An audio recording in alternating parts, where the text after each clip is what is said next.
cross out the eggs, butter, and oil. All you need is condensed milk, flour, salt, water, and yeast. Today we're making a simple and adorable bread, paw bread. It's shaped like a paw.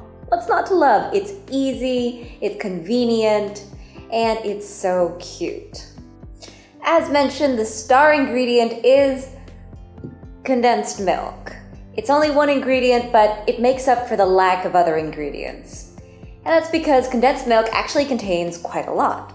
It contains a load of sugar, a little bit of fat, and since it's derived from milk, it's got that milky taste, which basically makes this bread a sweet milk bread. We're also using tangzhong in this recipe to make the bread softer and stay softer for longer since there's no fat in it except for from the condensed milk. And we're using bread flour for this recipe. Okay, let's get straight into it. The first step is to make tangzhong. This recipe uses 75 grams of water to 15 grams of bread flour. I'm just going to quickly go through it here. We mix together the bread flour and water until there are no lumps. Then we put it on the stove and heat it until it reaches around 60 to 65 degrees Celsius. Let that cool to room temperature and our tangzhong is ready to be used. Because we don't have any fat in this recipe, aside from the fat in the condensed milk, this tangzhong will be very beneficial, making our bread softer and stay that way for longer. And now we can move on to making the main dough. So here we have our already cooled and ready to use tangzhong. We're going to add that into a mixing bowl, using a spatula to scrape it all out. Then we're going to add the other main dough ingredients, starting with the liquids and salt. 60 grams of water,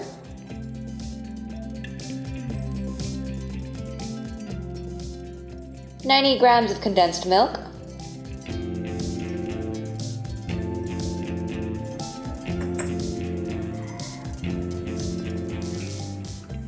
4 grams of salt. Give that a little stir just to help dissolve the condensed milk and tangzhong and salt. Then add 1 teaspoon of yeast and 250 grams of bread flour. Okay, once all the ingredients are in, we want to give that a good mix with our spatula, just until everything is roughly combined. It's a very short ingredients list. Obviously, no sugar has been added because the condensed milk provides that. In fact, this condensed milk contains 45% sugar, which is about how much sugar condensed milk normally contains. So with 90 grams of condensed milk, we have about 40 grams of sugar. And as for the fat content, the condensed milk contains a little over 8% of fat in total. That's not much fat, quite a lot less than in the enriched breads we normally make, but we have tangzhong, so it's going to be fine. Then when it starts getting hard to use a spatula, we're going to go in with our hands. Mixing in the dry parts, we want to make sure everything is well combined. After it looks more cohesive and there are no more loose bits, we can turn the dough out onto the counter and we'll start kneading it. It's a little sticky to start with, but that's okay. We could knead it by just pushing it forward and then pulling it back, or we could also do this, slap it down and then fold it over. Regardless of the method, we want to knead the dough until it's smooth and cohesive. This shouldn't take too long, just around 5 minutes. We just want to keep going, keep on working it until it's done. And this looks pretty good. You can see that it's not sticking to my hands or the counter anymore. It's probably done, but we're going to do a quick window pane test on it to make sure the gluten's fully developed. So we'll just take a small piece, stretch it out, and there you go. You can see the light through it. So this dough obviously passes the window pane test. We'll continue by rounding it into a boule. Then we're going to cover it and let it ferment for 1 hour or until it at least doubles in size. This fermentation time can vary depending on your room temperature, so make sure to keep an eye on the dough. Okay, the time's up. The dough is fully expanded. Let's continue to the next step. Using a bit of flour on the work surface to prevent sticking, we're going to quickly degas the dough. It should be quite easy to work with and should deflate quickly if it's properly fermented. And then we're going to divide the dough. So we're first going to split it into 2. One piece should weigh about 320 grams and we'll set the other one aside. So the largest dough will be for the circles at the center of the paw, and the remaining one will be for the little balls around it. The way it's assembled is one large 40-gram dough ball in the center, 2 little dough balls on top, and 2 even smaller dough balls beside those, making sure that when we arrange them, there's space in between. Alright, now taking the largest dough, we're going to further divide it into 8 pieces. So each piece should weigh about 40 grams. Just quickly dividing it.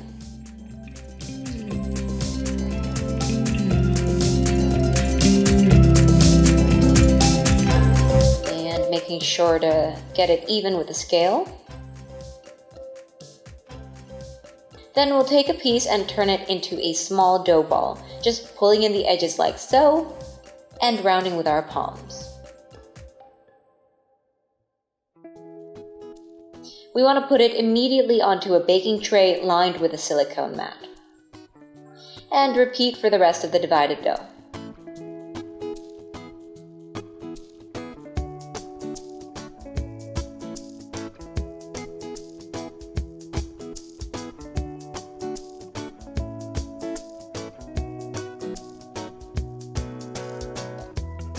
Okay, we had the center of our paws. Now we'll work on the rest of it.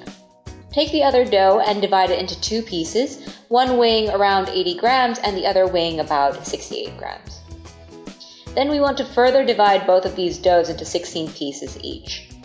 Starting with the dough that weighs more, and we'll immediately divide it into 16. These are going to be the larger little dough balls.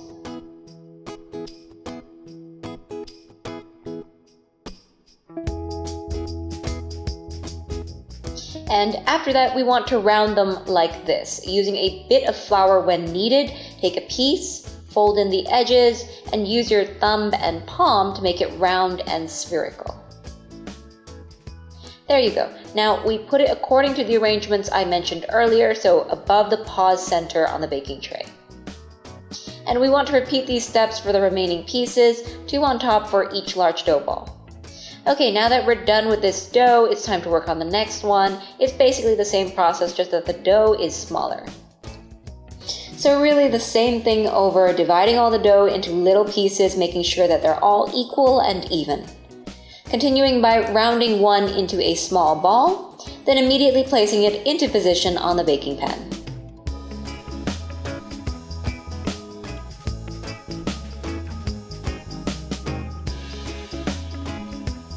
And just repeat for the rest of this dough.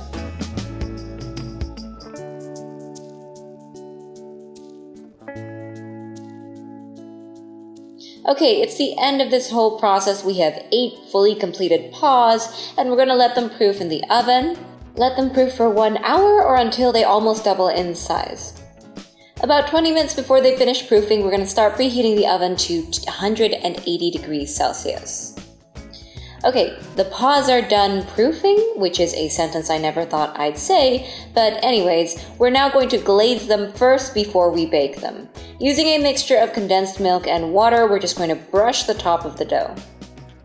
Not too much, just enough to coat the top. And don't forget the little toe beans.